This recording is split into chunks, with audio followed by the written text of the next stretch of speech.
avec un titre un petit peu fouillis, des murs, des camps, des frontières, les réfugiés en Méditerranée et le cas libyen. En fait, l'idée que j'avais, c'était de vous parler de la façon dont l'Europe aborde la question des réfugiés, quelle politique d'asile s'est mise en place en Europe à la lumière d'un cas d'école très particulier, mais très utile, qu'on a eu cette année, depuis le début de l'année, depuis le début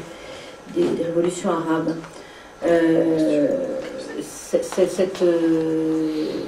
Ce cas d'école a permis de constater de façon très concrète deux décalages. Le décalage d'une part entre les obligations qui sont censées incomber aux pays membres de l'Union européenne à l'égard des réfugiés, en référence notamment à la Convention de Genève de 1951 sur les réfugiés, et la politique qui est menée dans ce domaine par l'Union européenne depuis le début des années 2000. Ça, c'est ce premier décalage. Et d'autre part, ce que ces événements nous ont permis de voir en direct, c'est le décalage entre le discours très alarmiste des gouvernants européens sur le thème de l'invasion des migrants aux frontières européennes. Rappelez-vous par exemple l'agitation qui a caractérisé l'arrivée de quelques milliers de Tunisiens à la frontière entre Vintimille et Menton au mois d'avril, avec des propos assez étonnants du ministre de l'Intérieur, notamment. On avait vraiment l'impression qu'on faisait, voilà, c'était l'invasion totale qui débarquait, et pour effectivement, on pourrait dire à l'échelle des déplacements de population, y compris en Europe, une poignée de personnes dont aujourd'hui d'ailleurs on ne parle plus guère, peut-être pas assez d'ailleurs. Donc voilà, deuxième décalage, c'est ce discours apocalyptique et la réalité de la migration. Et pour situer mon propos dans un contexte un petit peu plus large, avant de rentrer dans cette spécificité européenne, je vais commencer par cette sommaire état des lieux de la situation des réfugiés et des exilés dans le monde, avec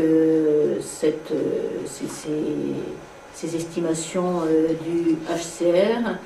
qui montrent que l'essentiel des réfugiés, des gens qui fuient leur pays, quelle qu'en soit la raison, ne sont pas dans les pays dits riches. Qu'en général, les réfugiés, les exilés, quand ils partent dans le cadre d'un exil contraint, restent à proximité de leur pays, très souvent pour des raisons matérielles et économiques. Et donc que moins de 10% des personnes qui disent avoir besoin d'une protection internationale déposent une demande dans les pays industrialisés. La situation en Europe, à partir des chiffres recensés par le HCR en 2009, c'est donc moins de 250 000 demandes d'asile déposées dans les 27 États membres de l'Union européenne, avec une nette diminution des demandes déposées dans les pays du sud de l'Europe, Italie, Espagne, Grèce, et ça a une incidence, enfin c'est une conséquence directe de ce dont je vais parler, c'est-à-dire de la politique qui est pratiquée aux frontières sud de l'Europe, politique qui est extrêmement dissuasive, y compris à l'égard des réfugiés. Alors c'était pourtant pas trop mal parti, puisqu'il y a une dizaine d'années, un peu plus de 10 ans, en 1999,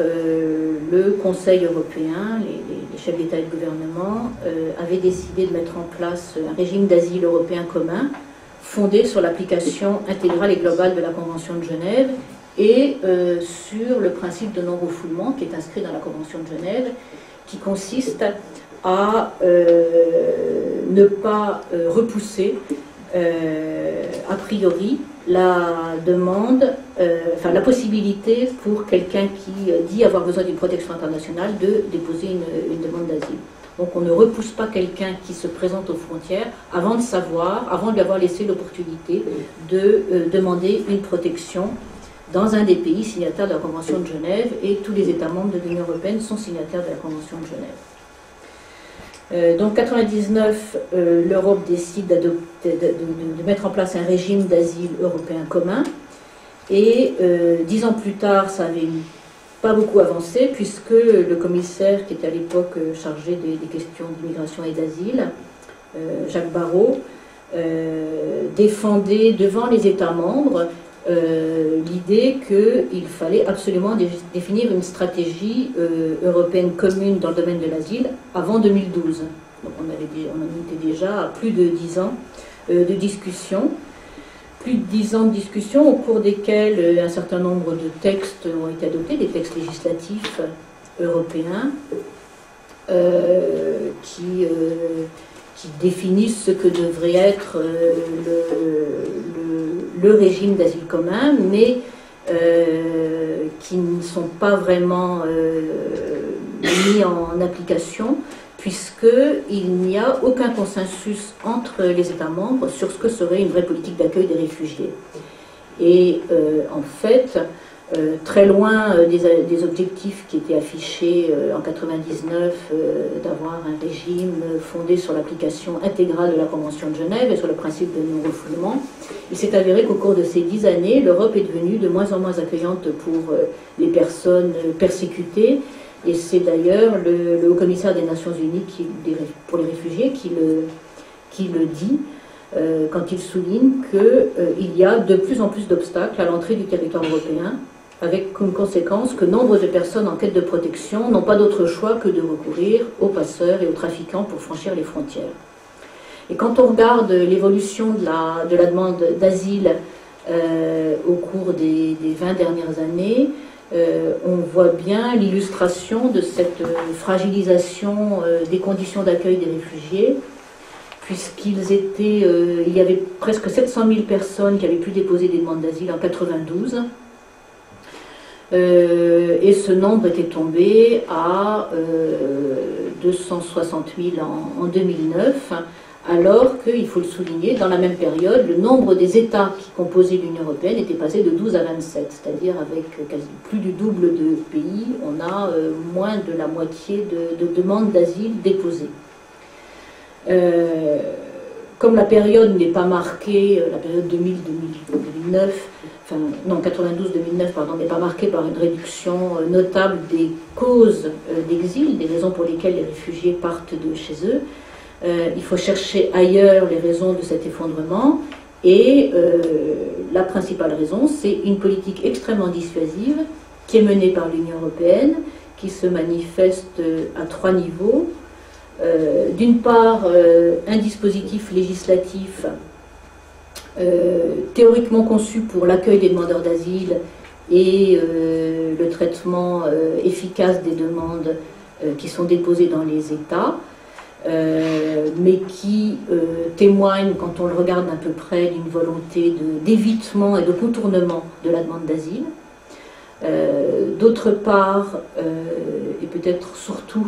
la mise en place d'une politique de lutte contre l'immigration irrégulière qui s'est particulièrement accentuée à partir de 2001 avec un amalgame immigration irrégulière, lutte contre le terrorisme, qui s'est senti y compris dans les textes législatifs qui ont été adoptés, et qui conduit l'Europe à repousser les contrôles migratoires de plus en plus loin des frontières physiques de ces États, des États membres, ce qui empêche les migrants de franchir illégalement la frontière, en tout cas de plus en plus de migrants, mais aussi les personnes qui potentiellement auraient besoin de protection internationale et qui donc devraient pouvoir, en application de cette Convention de Genève de 1951, dont j'ai déjà parlé, déposer une demande. Et puis le troisième facteur, c'est que l'Union européenne, de plus en plus, externalise sa politique migratoire et sa politique d'asile en sous-traitant à des pays tiers, beaucoup de pays d'émigration, mais aussi des pays de transit, et notamment les pays d'Afrique du Nord, moyennant différentes sortes de contreparties qui peuvent être financières, mais qui sont aussi diplomatiques. Parfois il s'agit de quotas de visa pour les ressortissants de ces États. En tout cas, le résultat, c'est qu'effectivement, et j'y reviendrai tout à l'heure dans des exemples un peu concrets, ce processus d'externalisation dissuade la demande d'asile, puisque les personnes qui sont en quête de protection sont bloquées bien avant qu'on imagine même leur existence en Europe. J'aborderai rapidement la question le premier facteur de dissuasion, c'est ce dispositif législatif qui a été mis en place depuis le début des années 2000. J'ai indiqué ici les principales directives et règlements qui ont été adoptés dans le cadre de cette politique. On reviendra tout à l'heure sur la première, la directive qui concerne la protection temporaire des réfugiés en cas d'afflux massif. Mais je mentionnerai principalement le troisième règlement qui est indiqué ici, le règlement Dublin 2, qui prévoit qui est conçu pour qu'un seul pays de l'Union européenne soit responsable de l'examen d'une demande d'asile et qui, quand on parle de dissuasion, a été très efficace. Ce règlement, qui est beaucoup décrié par tous les défenseurs des demandeurs d'asile, y compris certaines organisations internationales aussi, il est doublement injuste. D'abord pour le demandeur d'asile qui n'a pas le choix de son pays d'accueil et qui est ballotté en fait d'un pays à un autre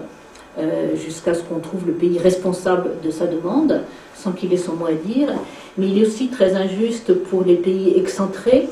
comme l'Italie, comme la Grèce ou comme Malte, qui sont géographiquement beaucoup plus exposés aux primo-arrivants, c'est-à-dire aux demandeurs d'asile, qui se présentent aux frontières de l'Union européenne, puisque le principe posé par le règlement Dublin, c'est que c'est le premier pays par lequel on est entré dans l'espace européen qui est responsable du traitement de votre demande d'asile. C'est-à-dire que si vous arrivez par la Grèce et qu'ensuite, comme de nombreux Afghans par exemple, en passant illégalement les frontières, etc., vous arrivez jusqu'à Calais, que vous êtes arrêté à Calais, la procédure c'est de vous renvoyer en Grèce pour que votre demande d'asile soit traitée, puisqu'en application du règlement, c'est la Grèce qui est responsable de votre demande et non la France, où vous auriez peut-être souhaité voir examiner votre demande. Quel est le résultat de ce dispositif extrêmement déséquilibré? C'est que les pays les plus exposés, Italie, Grèce, Malte, ripostent en développant des pratiques de contournement de leurs obligations internationales. Par exemple, Malte enferme systématiquement dans des camps de détention tous les demandeurs d'asile qui arrivent et qui lui sont renvoyés. En Grèce, le taux d'accord de statut de réfugié est inférieur à 1%. Voilà, autre mesure dissuasive. En Italie, il y a un mélange d'un peu tout, mais la politique italienne n'est pas très cohérente. Mais en tout cas, il y a énormément de pratiques de refoulement illégaux en mer, notamment, enfin, avant que les personnes n'arrivent sur les territoires italiens. Pourquoi? Parce que l'Italie sait qu'une fois que les gens seront rentrés sur le territoire italien, même s'ils vont ailleurs, en application du règlement Dublin, s'ils demandent l'asile, on les lui renverra. Donc voilà un des exemples d'un dispositif qui est conçu pour améliorer le sort des demandeurs d'asile, c'est comme ça qu'il a été imaginé, et qui se révèle être un instrument dissuasif qui fait que beaucoup de gens détruisent leurs papiers, brûlent leurs empreintes digitales pour ne pas être identifiés, et pour surtout ne pas être renvoyés par exemple en Grèce où ils savent qu'ils n'ont aucune chance d'obtenir une protection et un statut. De la dissuasion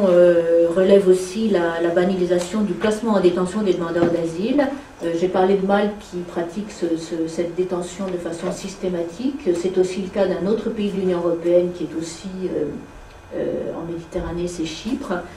Dans d'autres États, c'est moins fréquent et moins systématique, mais le Royaume-Uni, par exemple, enferme les demandeurs d'asile et les enferme parfois pendant très longtemps, puisqu'il n'y a pas de limite à la détention encore dans ce pays. Et cette pratique de la détention des demandeurs d'asile, qui est pourtant que les textes internationaux et le HCR recommandent de réserver aux cas exceptionnels où on ne peut absolument pas faire autrement, cette pratique pourrait se développer et s'aggraver, notamment avec la directive retour, la directive sur le renvoi des personnes en situation irrégulière qui a été adoptée en 2008, qui n'exclut pas la possibilité de détenir des demandeurs d'asile. On a essayé avec le réseau Migre Europe d'identifier la prolifération du nombre de centres de détention. Alors, ça, c'est pas uniquement sur les demandeurs d'asile, ça ne concerne pas que les demandeurs d'asile, hein, les centres de détention qui servent à enfermer les étrangers en situation irrégulière, parmi lesquels, pour certains pays, donc on inclut la catégorie des demandeurs d'asile. Et ça doit être la 5e carte qu'on fait depuis 2003, et à chaque fois, le nombre de petits confettis qui matérialisent les centres de détention, aussi bien à l'intérieur de l'Union européenne qu'à ses frontières extérieures, augmente, et ce sans pourtant qu'il n'y ait aucun recensement officiel, ni au niveau des États membres, certains le font mais d'autres pas, ni en tout cas au niveau de l'Union européenne jusqu'à ce jour. On n'a pas de données officielles sur la détention des migrants et des demandeurs d'asile. Donc c'est essentiellement un travail de recensement fait à partir des données de quelques organisations internationales et beaucoup d'ONG.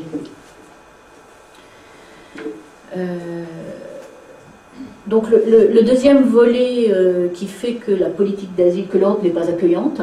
et qu'elle dissuade les demandeurs d'asile et les réfugiés, c'est sa politique migratoire, sa politique de contrôle aux frontières, de lutte contre l'immigration irrégulière, dont j'ai dit qu'elle s'était accentuée très fortement à partir de 2001. On a constaté effectivement l'impossibilité croissante pour les personnes qui ont besoin de protection, comme pour les autres migrants, d'accéder au territoire des États membres,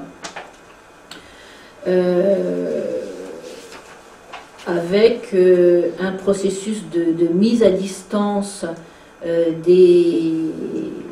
migrants et des demandeurs d'asile, dont l'exemple peut-être le plus emblématique, c'est cette agence européenne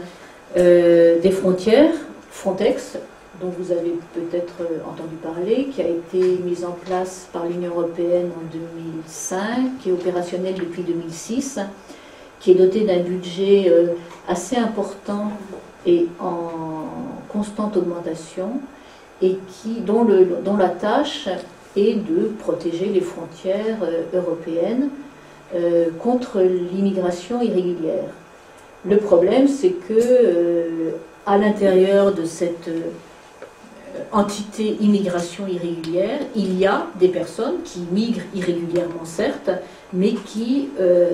appartiennent à une sous-catégorie qui est celle des demandeurs d'asile, c'est-à-dire précisément des personnes qu'on devrait accueillir sur le territoire. Au début de l'année 2010, le ministre espagnol de l'Intérieur se réjouissait que grâce à Frontex, le nombre d'entrées illégales en Espagne est considérablement diminué dans les 10 dernières années. On estimait à 25 000 personnes le nombre de migrants qui étaient arrivés en 2006 aux îles Canaries. Il n'y en avait plus que le 10e en 2009, et entre 2006 et 2009, l'agence Frontex avait déployé énormément de dispositifs de contrôle entre la côte africaine et les Canaries. Et puis, vous avez là quelques-unes des opérations. Les principaux axes d'intervention au cours des dernières années, c'était pour protéger l'Italie des arrivées depuis le Maghreb et surtout la Libye, et de protéger toutes les côtes maritimes grecques avec des opérations de très très grande envergure en Méditerranée. Un dispositif d'ailleurs qui est quasi militaire, qui est à la disposition de Frontex, qui lui permet d'opérer à peu près en permanence maintenant dans cette zone. Alors c'est vrai que ça a fait beaucoup diminuer dans le cas de l'Espagne, donc le nombre d'arrivées de migrants illégaux, mais on peut se demander aussi combien de demandeurs d'asile se trouvaient parmi les dizaines de milliers de personnes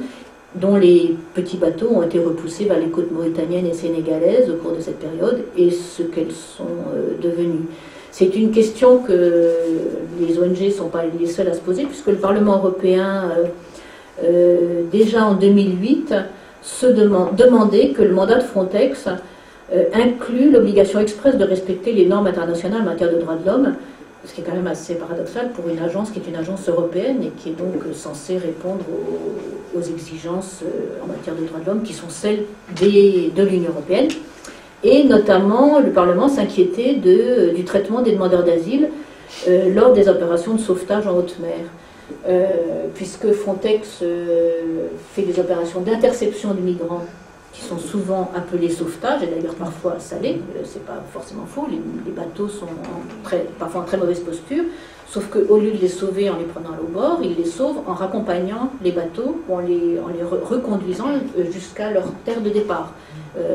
J'ai parlé tout à l'heure des Canaries, donc là c'est essentiellement la Mauritanie et le Maroc, mais ça s'est passé aussi entre l'Italie et la Libye, de Kadhafi, où on a raccompagné à partir de 2009 des bateaux interceptés en pleine mer jusqu'à Tripoli, avec la certitude absolue et démontrée, il y a eu beaucoup de reportages là-dessus et des enquêtes, que les migrants qui étaient raccompagnés ainsi par les patrouilles européennes jusqu'à Tripoli étaient mis en prison en arrivant en Libye. Donc un sérieux problème. Alors le mandat de Frontex vient d'être révisé à la suite notamment de ces interpellations du Parlement européen pour une meilleure prise en considération de la dimension droits de l'homme dans les opérations menées par Frontex. C'est un petit peu tôt pour savoir concrètement les effets, mais on imagine assez mal quand même des officiers de protection ou des agents assignés à examiner les demandes d'asile en intervention dans les interceptions maritimes entre Lampedusa et la Libye, ou entre les Canaries, la Mauritanie et les îles Canaries. Au-delà de Frontex, cette carte donne elle est très peu lisible en reproduction, elle donne quelques exemples des dispositifs qui sont mis en place pour protéger les frontières européennes sous égide de Frontex ou pas, hein. Ça peut être aussi des dispositifs nationaux, des radars, des patrouilles maritimes, des murs, comme il y en a entre le Maroc et l'Espagne, à Ceuta et Melilla. En Grèce, il est en train de se construire des murs de protection contre les migrants à la frontière gréco-turque. Et puis encore des camps de détention. Donc tous ces dispositifs se sont développés dans les 10 dernières années, c'est-à-dire exactement au même moment que s'élaborait cette politique européenne d'asile décidée en 1999 par le Conseil de l'Union européenne. Au passage, c'est pas mon propos aujourd'hui, mais il y a pas mal de gens qui commencent à s'intéresser au marché que représente cette militarisation de la frontière maritime, c'est-à-dire la Méditerranée, et commence à devenir un marché très juteux, et d'un contrôle migratoire également. Il y a beaucoup de boîtes d'armement notamment qui ont déployé leurs activités vers des objectifs civils, au premier rang desquels la lutte contre l'immigration irrégulière apparaît de façon de plus en plus nette. Alors, on l'a vu avec les chiffres que j'ai cités tout à l'heure, la diminution spectaculaire du nombre de demandes d'asile déposées dans des États membres, les effets de cette politique un peu multiforme, hein, militarisation des frontières, dispositifs dissuasifs. Donc, on mesure comptablement les effets de cette politique. Quand on épluche un peu les données qui sont fournies par le HCR notamment, ou par l'Organisation internationale de l'immigration, et on voit bien, en regardant ces chiffres, que le nombre de demandeurs d'asile a beaucoup diminué. Mais en général, il est assez difficile d'en prendre la mesure concrète, d'abord parce que les demandeurs d'asile, on a l'impression qu'il y en a beaucoup, qu'on les voit dans nos rues, dans les rues, on les voit dans la région du Calaisis, ici, et puis on les voit quand on nous montre à la télévision des images de migrants qui arrivent à l'île de Lampedusa. Mais je pense que c'est la première fois qu'on a eu, au cours de ce premier semestre 2011, une sorte de démonstration un peu grandeur nature de ce qu'on pourrait appeler l'égoïsme européen par rapport à une demande d'asile ou une demande de protection qui paraissait assez patente. Parce que pour une fois, c'est presque sous nos yeux, en tout cas sous les caméras des télévisions, que se sont déroulées des scènes qui d'habitude appartiennent un peu plus à l'imaginaire ou ailleurs dans le monde, quoi. Ça correspond à ce que finalement l'idée qu'on se fait des vrais, avec des guillemets, des vrais réfugiés. Vous vous souvenez sans doute, quoi, c'était il y a quelques mois, des exodes massifs de gens qui fuient les bombardements, les premiers bombardements en Libye, après l'intervention de la communauté internationale, des entassements dans des camps de toile, les organisations internationales qui s'affolent, qui donnent des chiffres, qui se déploient, etc., les organisations humanitaires complètement débordées, les appels à dons, voilà, on voyait ça tous les jours. Et finalement, ça a été l'occasion de vérifier que si le contexte a en apparence changé depuis 1999, avec l'adoption par l'Europe d'une série de toutes ces normes législatives qu'on a vues tout à l'heure, qui sont supposées organiser à court terme un régime d'asile européen commun, en fait, l'Europe n'est pas plus accueillante, et plutôt moins, et pas plus généreuse, et plutôt moins qu'avant avec les réfugiés. À l'instar d'ailleurs du monde riche en général, le monde riche pour aller vite, qui préfère gérer à distance les indésirables, en les cantonnant, comme le rappelle Michel Agier, dans des hors-lieux. Il appelle ça des hors-lieux pour préserver une sorte de paix humanitaire où finalement les gens qui ont besoin de protection sont loin dans des camps. Hein, et il y a de plus en plus de camps de réfugiés qui sont des véritables villes et qui vont bientôt devenir des pays où en fait on cantonne une partie de l'humanité qu'on n'a pas envie de voir arriver à nos portes. Toutes les ambiguïtés de la politique européenne en matière d'asile se sont révélées au cours de ces derniers mois. Vous vous souvenez peut-être d'avoir entendu les gouvernements européens, dans un premier temps, se féliciter de ces bouleversements porteurs d'espoir qui se sont produits dans le voisinage méridional de l'Union européenne, qui ont salué le courage des citoyens de la région qui ont pris en main leur destin pour rejeter l'oppression et la dictature. Ceci dit, les mêmes gouvernements se sont empressés de décourager tous ceux qui, parmi ces héros, auraient pu vouloir s'approcher d'un peu trop près de nous, et vous vous souvenez sans doute de l'attitude, donc j'y reviens, de l'Italie et de la France à l'égard des jeunes Tunisiens quand ils ont pris la mer pour rejoindre l'île de Lampedusa. Et voilà, mais c'est surtout avec, un peu plus tard, avec les personnes qui fuyaient le conflit en Libye, que c'est illustré cette hypocrisie d'une Europe qui empile les déclarations et les textes en faveur de la protection des réfugiés, mais qui détourne le regard et qui va fermer ses portes dès qu'il s'agit de les mettre en application. Alors, pour reconstituer un peu, en Libye, l'exode a commencé dès la fin février, quand le gouvernement a commencé à réprimer par la force les manifestations de rue. qui menaçait le régime de Kadhafi. Et en quelques jours, des dizaines de milliers d'étrangers ont cherché à quitter le pays. Et il faut dire que pour certains, ça a été vraiment très vite fait, puisque les gouvernements de tous les pays industrialisés qui avaient des intérêts en Libye, et il y en avait beaucoup, ça s'était beaucoup développé depuis la levée de l'embargo en 2004-2005. Donc les gouvernements de ces pays ont organisé très rapidement l'évacuation de leurs expatriés. On ne dit pas immigrés pour eux, on dit pour les expatriés. Donc des avions sont venus chercher les Canadiens, les Français, beaucoup de pays de l'Union européenne, les Américains qui travaillaient là-bas. Alors d'autres étrangers originaires, eux, du Bangladesh, du Ghana, du Maroc, d'Égypte et de Mali, qui, eux, fournissaient beaucoup de main-d'œuvre immigrée à la Libye de Kadhafi,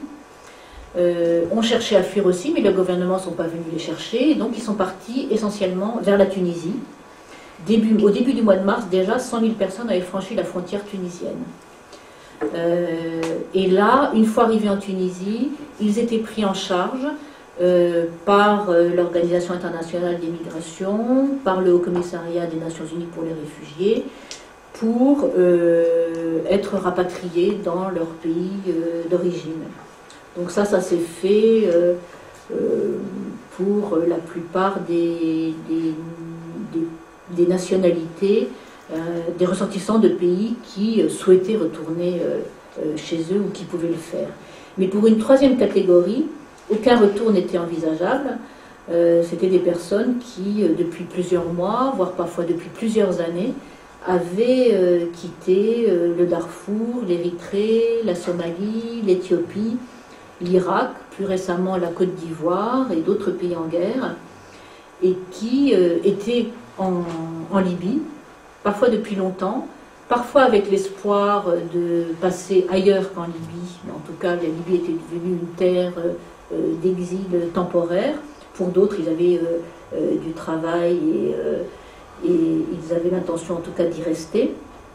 Mais la Libye est devenue tout à coup, au moment du début des troubles à Tripoli, une terre extrêmement dangereuse, puisque c'est devenu comme une nasse où ils étaient menacés de toutes parts. Pourquoi? Parce que, vous l'avez entendu, le colonel Kadhafi s'était constitué de très longue date une armée de mercenaires africains, et que du coup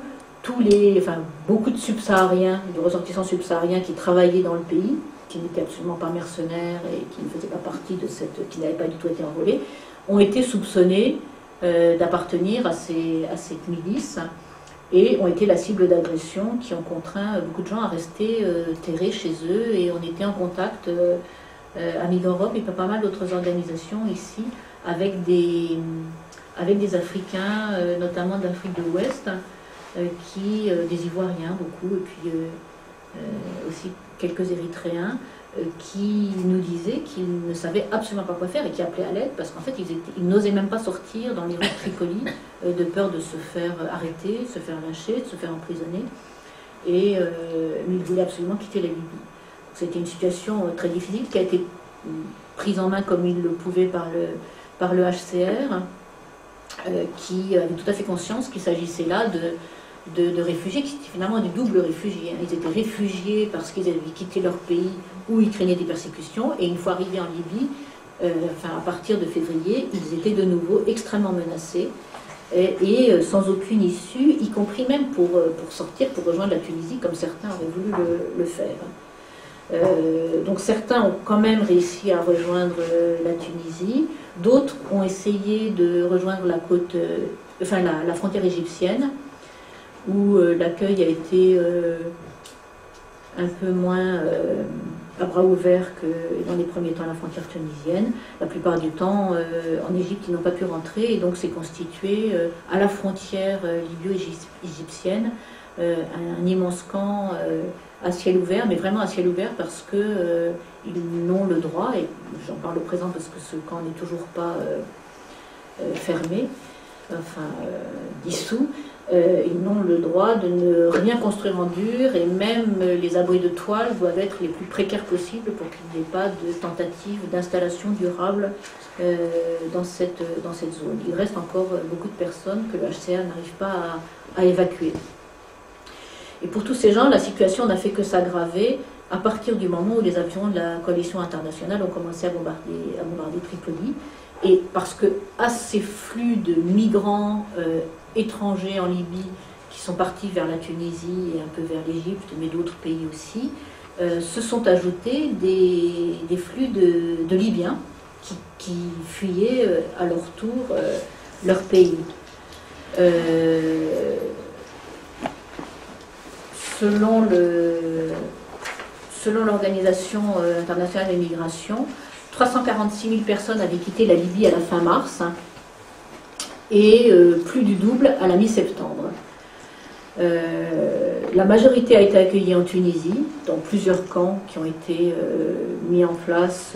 avec les organisations internationales et le soutien des autorités tunisiennes. D'autres, très peu, je l'ai dit, en Égypte, un peu au Nigeria, mais il faut aussi prendre conscience que 3 pays parmi les plus pauvres de la planète, le Soudan, le Tchad et le Niger, ont fait face par milliers à des arrivées de réfugiés qui n'avaient aucune autre solution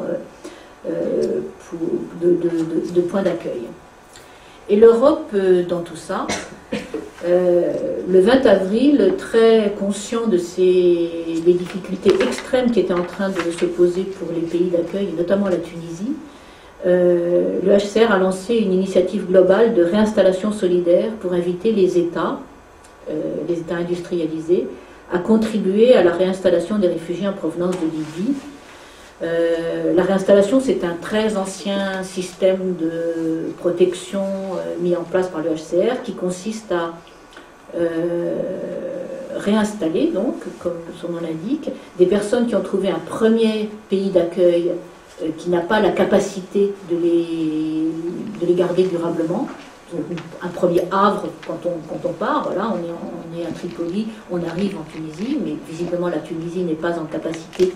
d'accueillir 300 000 personnes, surtout dans le contexte tunisien de 2011. Et donc la réinstallation consiste à trouver un pays d'accueil, par exemple les États-Unis ou l'Australie qui pratiquent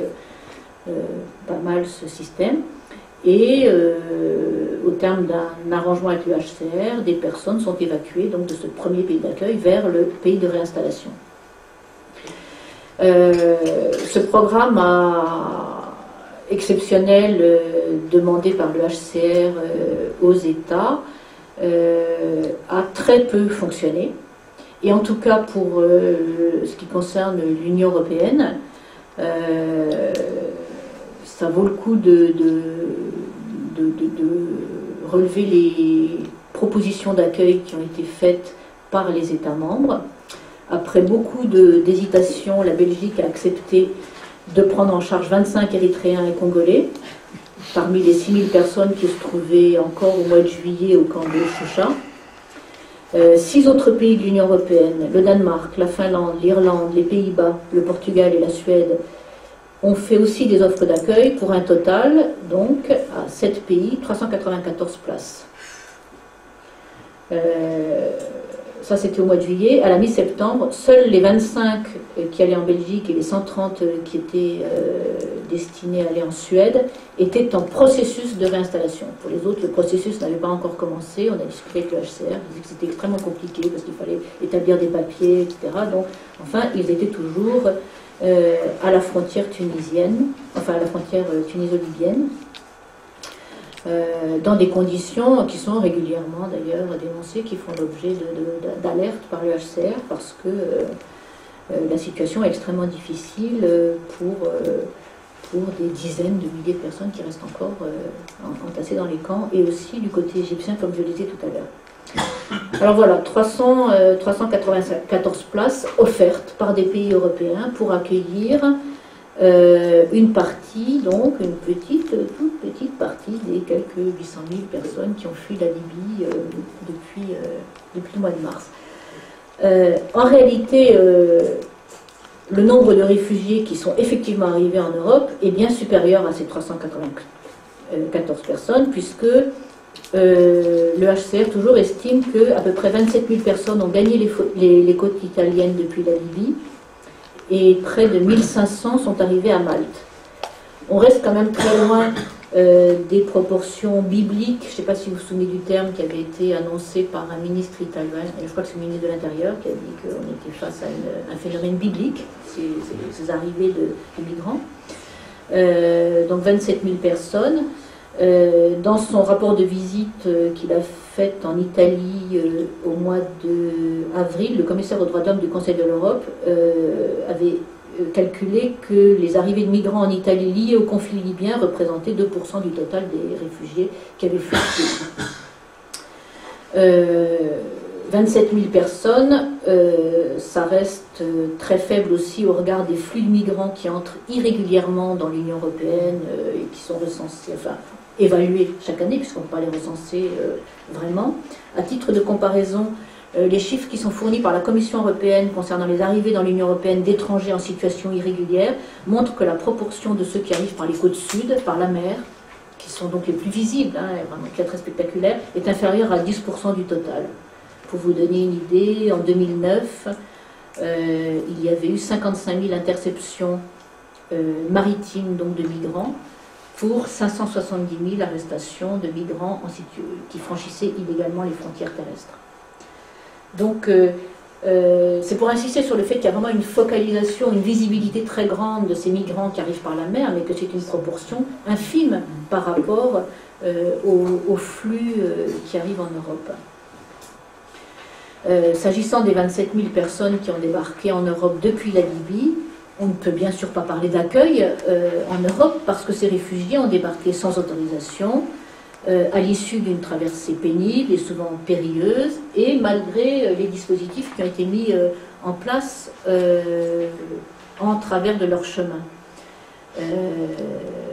Donc c'est des conditions. Certains, ceux qui sont à Malte, ont été enfermés, puisque c'est la politique là-bas, ils n'ont pas eu de chance, ils sont arrivés là. Certains en Italie ont été enfermés aussi, pas tous. Certains ont pu demander le statut de réfugié, pour certains ils l'ont obtenu, pour d'autres c'est encore en cours, les procédures sont en cours, et beaucoup ont disparu dans la nature. Et là aussi, on a des informations par les réseaux, les petits réseaux associatifs, de personnes qui sont parties de Libye et qui ne se sont manifestées nulle part auprès d'aucune autorité européenne de peur d'être renvoyées, d'être refoulées. Ces 27 000 personnes ont beaucoup de chance, d'abord d'avoir pu partir, mais aussi d'avoir pu arriver, parce que beaucoup sont morts. Et si une des premières mesures qui a été prise par l'Union européenne, je crois que c'était dès le début mars, pour accompagner le printemps arabe, ça a été de déployer les navires de l'agence Frontex pour surveiller les côtes tunisiennes et libyennes. C'était visiblement pas pour prévenir les naufrages, puisque d'après le HCR, 2000 personnes se sont noyées en Méditerranée entre février et juin 2011 en tentant de rejoindre l'Europe. Et 2000 personnes, c'est énorme. Quand on réfléchit au très court délai. C'est vrai qu'il y avait énormément de bateaux qui ont pris la mer. Certains partant de Libye ont rejoint la Tunisie pour partir depuis la ville de Larziz, au sud-est de la Tunisie. Mais beaucoup sont partis directement de Tripoli, puisque la politique menée à l'époque par Kadhafi, encore à la fin du printemps dernier, c'était de faciliter les départs de migrants dans les conditions les plus déplorables, et on a eu beaucoup de témoignages là-dessus, de gens qui ne voulaient même pas embarquer tellement les bateaux étaient en mauvais état, mais qui étaient littéralement poussés par les forces de Kadhafi pour créer cet effet de pression sur l'Union européenne, une façon pour Kadhafi de dire, vous voyez, quand je ne contrôle plus la situation, voilà ce qui arrive des migrants. Et il est vrai que cela renvoie à la politique qui a été menée par l'Union européenne depuis 2004 avec la Libye, c'était de compter sur le gouvernement de Kadhafi pour retenir les migrants. Et Kadhafi a très bien su jouer, d'ailleurs, instrumentaliser la question d'immigration illégale pour en tirer des bénéfices très important. 2000 personnes noyées en Méditerranée, en tout cas identifiées. À titre de comparaison, il y a une organisation italienne qui essaye de tenir le recensement à travers les informations publiées dans la presse, qui est donc une vision très partielle, puisque tout n'est pas publié, des morts aux frontières maritimes et terrestres. Et cette organisation a comptabilisé 6000 morts dans cette zone de la Méditerranée entre 88 et 2010. Donc vous voyez, 6000 morts entre 88 et 2010 et 2000 morts entre février et juin 2011, c'est particulièrement impressionnant quand on sait que jamais sans doute comme à cette période de 2011, il y a eu autant de navires qui croisaient en Méditerranée. L'OTAN a déployé, pas seulement des hélicoptères, mais il y avait énormément de bateaux, des diverses armées concernées, plus les patrouilles de Frontex. Et on a beaucoup de mal à imaginer qu'autant de gens ont pu mourir alors qu'il y avait autant de forces en présence dans cette toute petite zone. Il y a eu d'ailleurs une affaire qui a fait un peu de bruit et qui, j'espère, connaîtra des développements judiciaires, puisque des migrants qui étaient sur un bateau à la fin du mois d'avril, à la fin du mois de mars 2011, ont très nettement témoigné avoir vu un bateau qui doit être un bateau des forces de l'OTAN s'approcher d'eux, leur donner à boire des bouteilles d'eau et des biscuits et repartir alors que le bateau était en perdition et que dans les heures qui ont suivi il a fait naufrage et que la plupart de ses passagers sont morts. Donc il y a eu probablement là un exemple de non-assistance à personne en danger qui a dû être beaucoup plus fréquent que on a d'éléments pour le prouver, mais mathématiquement cet événement n'a sans doute pas été isolé. Sur cette carte, on a essayé de représenter le nombre de morts en migration et la façon dont les migrants sont morts entre 1993 et 2009, là aussi à partir de données recueillies par une ONG, une autre ONG néerlandaise qui s'appelle United. Et vous verrez que la proportion de morts par noyade est très importante parmi les morts en migration. Voilà, le décalage entre les places de réinstallation, là, les 190 places de réinstallation offertes par les Européens et les milliers de réfugiés qui sont entassés dans des conditions dramatiques dans des camps en Tunisie, il serait assez risible, ridicule, voilà, s'il n'était pas parfaitement tragique et surtout symptomatique de la façon dont l'Union européenne bafoue ses propres principes. Mais ce n'est pas tout à fait nouveau parce que si elle est caricaturale, l'attitude de l'Europe face aux réfugiés de Libye rappelle un peu ce qui s'est passé en 1999 quand, à la suite de l'intervention de l'OTAN dans les Balkans, on a assisté à l'exode massif d'Albanais du Kosovo qui fuyaient l'épuration ethnique vers des camps de réfugiés qui avaient été installés à la hâte, là encore par le HCR, en Albanie, au Monténégro, en Macédoine. Et c'est vrai que c'est assez encore une fois, c'est pas très amusant, mais c'est difficile, disons, de ne pas établir de parallèle entre ce qu'avait dit le Premier ministre français de l'époque, il s'agissait de Lionel Jospin, pour expliquer le refus de la France d'accueillir en nombre les Albanais du Kosovo. Il disait à l'époque qu'il ne faut pas donner l'impression d'accepter le fait accompli des déportations perpétrées par les Serbes. Il est préférable que ces réfugiés restent à proximité de leur pays pour pouvoir y retourner vite dès qu'ils pourront. Et cette année, au moment où la commissaire européenne chargée des réfugiés a appelé les États membres à manifester leur solidarité et à accueillir des réfugiés en provenance de Libye, le président de la République ici a indiqué que cette solution n'était pas du tout pertinente puisque elle aurait forcément un effet d'appel d'air qui ne pourrait être que de nature à aggraver la situation en vidant les pays de leurs forces vives et qu'il ne fallait donc pas accueillir les réfugiés. Et le ministre de l'Intérieur, lui, il s'est dit très favorable à des solutions régionales de protection, par exemple en Tunisie. Et je rappelle qu'à l'époque, la Tunisie avait déjà 300 ou 400 000 personnes dans des camps. Voilà, donc c'est vrai que cet épisode kosovar, il rappelle comme ça, on a l'impression d'un sentiment de déjà-vu avec ce qui s'est passé en Libye cette année. Et il mérite d'être retenu aussi parce que c'est à cause de ce qui s'était passé au moment de la crise du Kosovo que l'Union européenne avait décidé d'adopter en 2001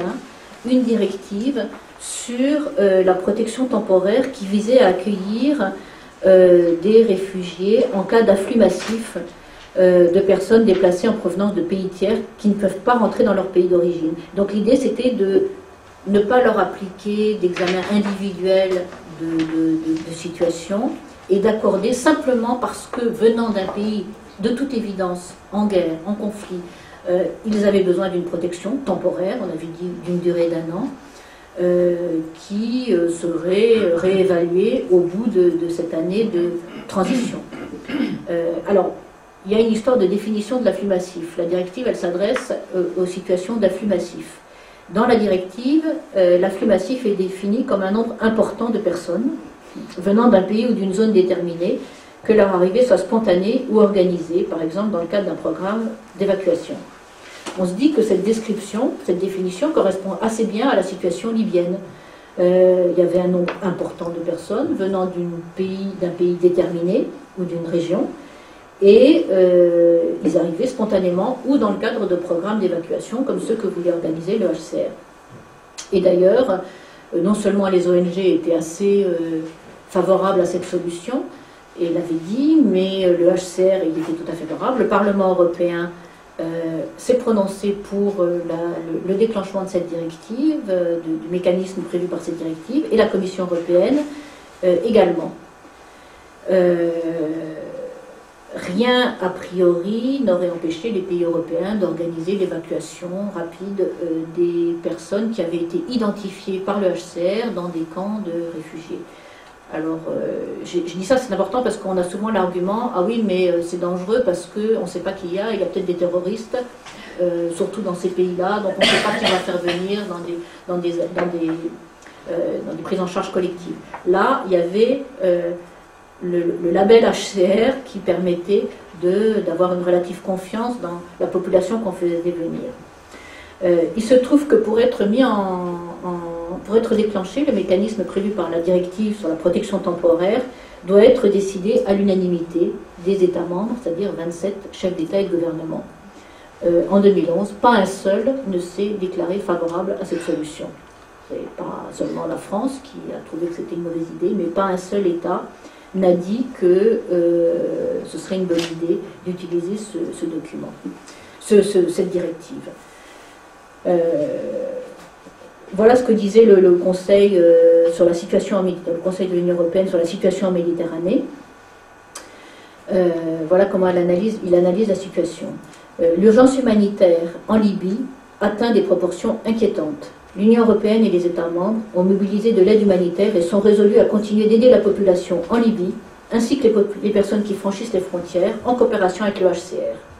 L'Union européenne se concertera avec les pays de la région à propos de l'aide financière permettant d'améliorer le contrôle et la gestion des frontières. Donc voilà la principale décision prise en pleine crise libyenne dans un conseil consacré à la question des réfugiés. La façon d'aider la population en Libye, c'est donc de se concerter avec les pays concernés, c'est-à-dire les pays limitrophes, pour améliorer le contrôle et la gestion des frontières, et notamment pour éviter que les migrants et les réfugiés ne passent trop facilement ces frontières. Et c'est vrai que dans la continuité des négociations qui étaient en cours avec le régime de Kadhafi depuis 2004 pour formaliser sa coopération dans la gestion des flux migratoires, l'Union européenne, aujourd'hui, entend obtenir des nouvelles autorités libyennes l'assurance qu'elles continueront à retenir les migrants, comme le faisait Kadhafi. Et dès le 29 mars, le Conseil national de transition libyen, qui avait bien compris le type de rapport qu'il fallait établir avec l'Europe, avait affirmé que s'il parvenait au pouvoir, il respecterait les engagements pris dans ce domaine, le domaine de la migration, par Kadhafi pour lutter contre l'immigration clandestine. Et dès le 17 juin, un accord a été signé entre le gouvernement de Berlusconi et le CNT, qui prolonge en fait les accords conclus auparavant avec Kadhafi. Le même type de négociation était déjà en cours avec le régime militaire transitoire égyptien pour permettre à l'Italie de renvoyer sans aucune difficulté, sans obstacle, tous les Égyptiens entrés irrégulièrement en Italie depuis la chute de Moubarak. Au mois de juin, alors qu'on connaissait à cette époque des pics de tension dans les camps de Tunisie à cause de la surpopulation et à l'exaspération de ne pas savoir ce qui allait se passer, la population tunisienne a été extrêmement accueillante avec les réfugiés en provenance de Libye, mais c'est vrai que plus le temps passait, plus il y a commencé à avoir des heurts finalement entre les habitants qui s'estimaient quand même très abandonnés par le gouvernement provisoire tunisien et les réfugiés qui s'estimaient pas très pris en charge non plus d'ailleurs. Donc l'Europe a organisé un second sommet européen consacré aux migrations, dont on retient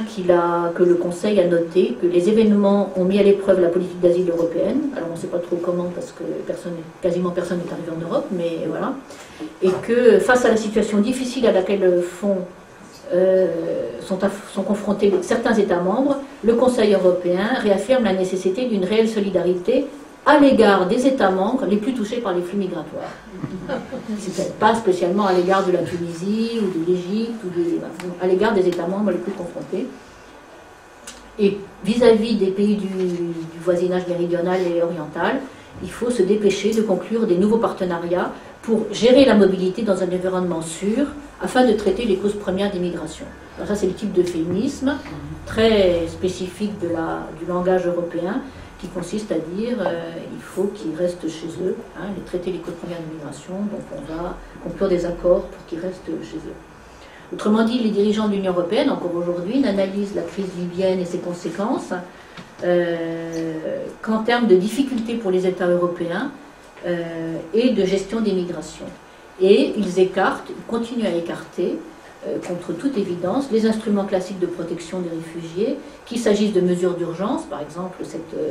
évacuer des zones en crise vers des lieux sûrs, ou les dispositifs durables comme la réinstallation des réfugiés, à laquelle, je vous ai dit tout à l'heure la liste des 7 pays qui sont concernés, la France est totalement opposée, c'est même pas un seul. On a vraiment l'impression que tout est organisé aussi bien à l'intérieur de l'Union européenne avec ce mécanisme Dublin qui renvoie les gens d'un pays à un autre, les met un peu en orbite et leur interdit surtout d'espérer obtenir une protection, qu'au-delà des frontières, que tout ce dispositif est organisé pour éloigner ceux pour qui la Convention de Genève a été conçue. Alors, il y a des spécialistes, et j'en terminerai là, qui s'interrogent régulièrement sur la nécessité de changer ou d'adapter la Convention de Genève sur les réfugiés, qui date de maintenant plus d'un demi-siècle, et d'essayer de l'adapter aux nouvelles situations qu'a fait émerger ce début de siècle, et finalement dont cette crise nord-africaine est un exemple, dans le domaine des déplacements de population. Je pense que ça peut peut-être être un objet de discussion, mais il me semble que plutôt que de changer d'outil juridique, c'est sans doute moins le droit qu'il faut changer, mais la politique et la conception qu'on a des rapports avec les pays d'où partent les populations, qu'elles soient d'ailleurs en demande d'asile ou non. Et il me semble que là aussi que la nouvelle donne méditerranéenne nous fournit finalement beaucoup de matière pour réfléchir à ce qu'on pourrait imaginer en termes d'approche de la Méditerranée comme lieu d'échange et non pas comme lieu frontière ce qui je crains, risque de se renforcer, même avec les nouveaux régimes qui sont en train de se mettre en place. Ça fait pas mal d'années qu'au GISTI, on défend l'idée que la défense du droit d'asile et des réfugiés passe nécessairement par la revendication d'une autre politique d'immigration, puisque finalement, c'est à travers les contrôles migratoires qu'est mise à mal finalement cette possibilité pour des personnes ayant besoin de protection de demander l'asile. Une autre politique d'immigration qui serait fondée sur la fluidité de la circulation des personnes ne nuirait pas à la cause des réfugiés, au contraire. Il nous semble que la fermeture des frontières qui réduit les possibilités légales d'entrée ne parvient à cet objectif, empêcher les gens d'arriver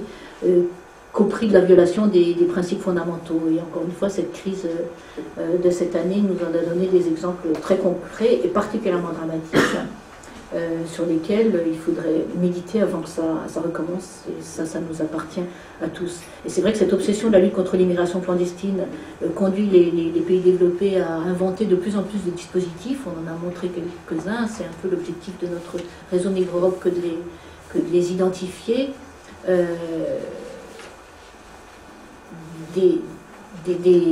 Construire des dispositifs qui sont autant d'obstacles à l'arrivée de personnes qui pourraient légitimement, en tout cas au regard des principes qui nous engagent encore, prétendre s'installer, venir dans nos pays, ou en tout cas y trouver un havre de protection au moins temporaire. Donc voilà, je m'arrêterai là et j'en discuterai volontiers avec vous si vous le souhaitez. Merci. Merci.